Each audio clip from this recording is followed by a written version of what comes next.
Chair, fellow speakers, guests. Red Bull's unfeasible success. Red Bull has, within the space of around 3 decades, become a global phenomenon. Red Bull, the drink.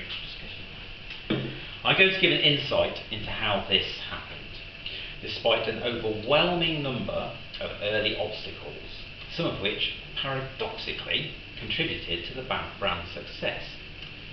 The drink itself was created after an Austrian businessman, on a trip to Thailand, tried a drink that was marketed as a pick-me-up and swore it cured his jet lag. After collaborating with the drink's owner, it was launched in Austria in 1987. Now, the first problem the brand found was due to its high caffeine and sugar content, and also a mystery ingredient called taurine, which is just really an amino acid, so it's nothing special, but the manufacturers made a few sort of extravagant claims for basically saying that it was it gives you a bit of a sort of pep, bit of extra energy, etc., when it didn't sort of really do much at all.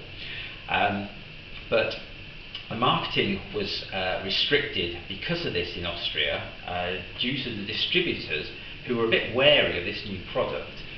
They were suspicious of its ingredients, didn't really understand what they were, and because of its claims of being a sort of a stimulant, said, well, we're not going to touch it.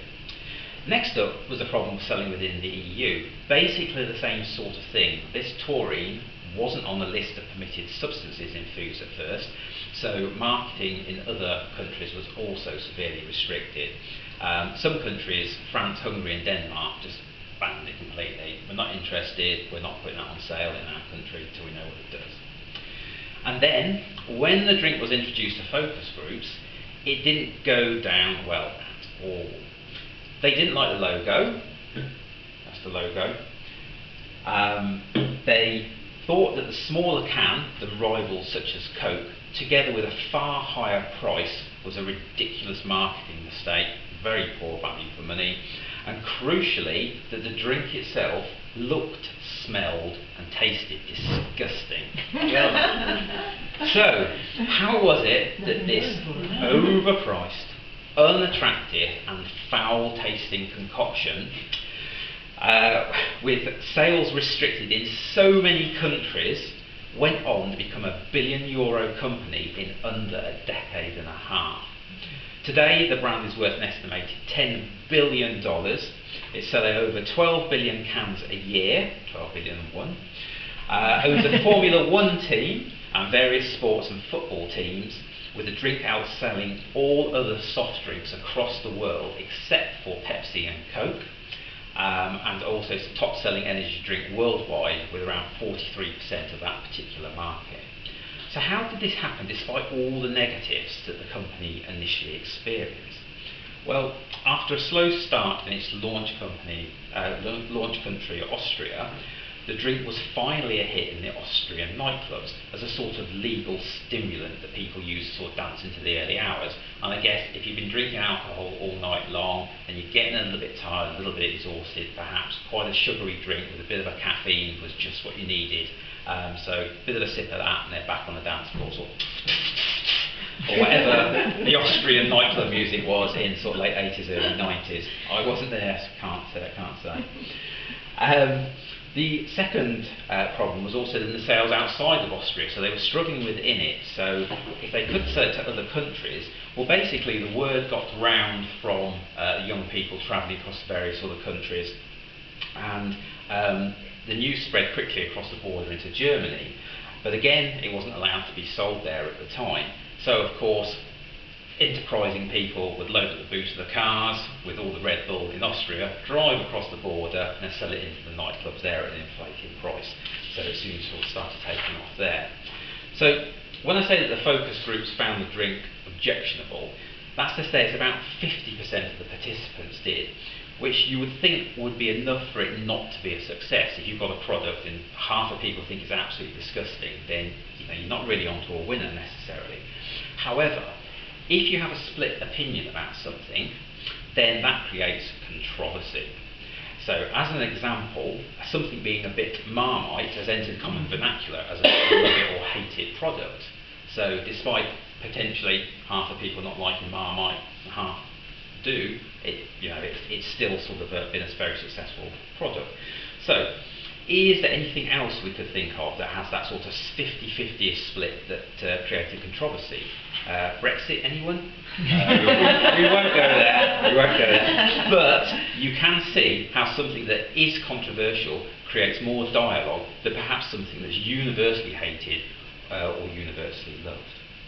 So, with barely any effort on behalf of the brand itself, the actual manufacturers, the drink took on this sort of slightly illegal, edgy sort of persona, and it's this image which, of course, is most likely to resonate with younger people, and specifically younger people who might like to take risks and pursue adventure.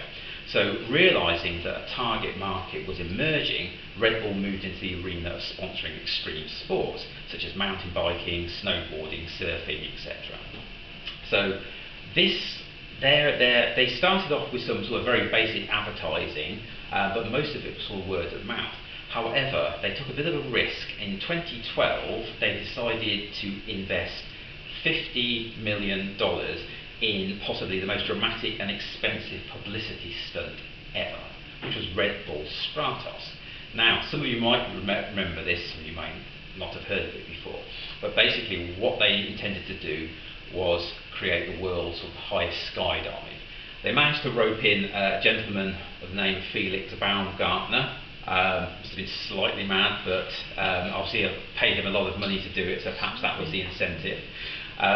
He climbed into a capsule, they attached helium balloons, and up he went, 24 miles above the Earth. So space starts at approximately sort of 60 miles, so it's nearly halfway to space. And the actual event itself, they had plenty of cameras around the pod, so it was all sort of filmed, and it was live streamed as well at the time. 8 million people viewed it. I don't know why I missed it, but I don't know what I was doing. I should have been watching that really.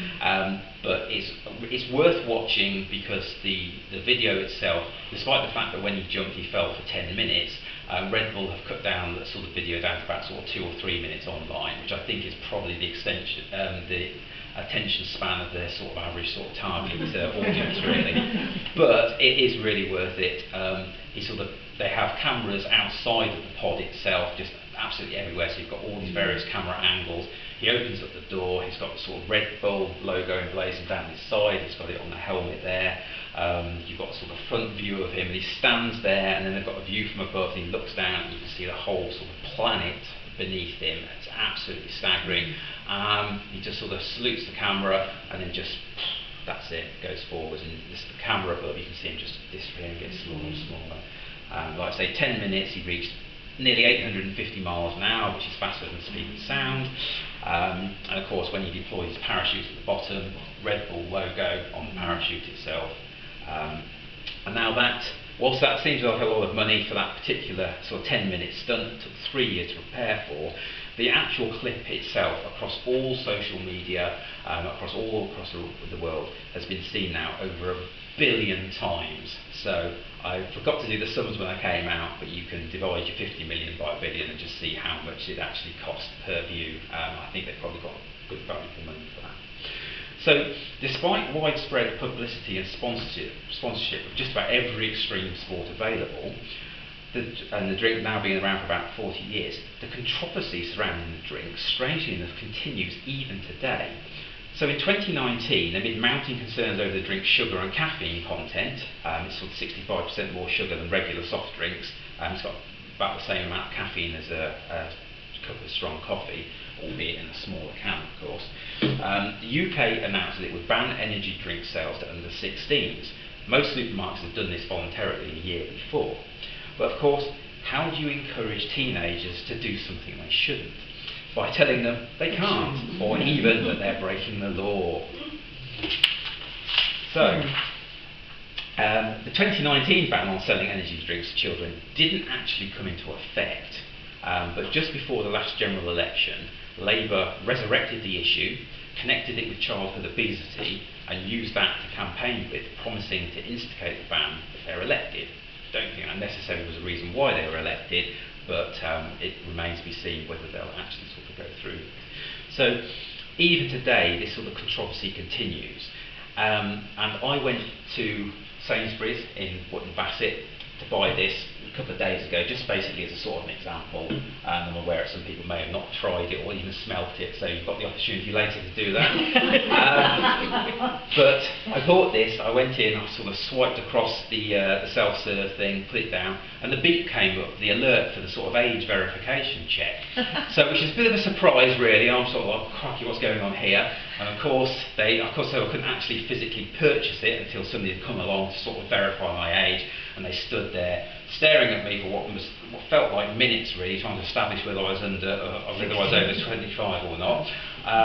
But I'm sure it was only a few sort of seconds, but I like to think it was a lot longer than that. And of course then they very reluctantly hit the obviously over 25 button, and then I could buy it. But I have to admit, it did feel just for a second a little bit, oh no, what's going on? Why has the beeper gone off? Why, and I can't buy this product sort of thing until somebody's given me permission to do it, which again I think adds to the controversy, it adds to the sort of kudos, the mystery of it, and doubtless that's why it's become such a huge, or contributed to the reason why it's become such a huge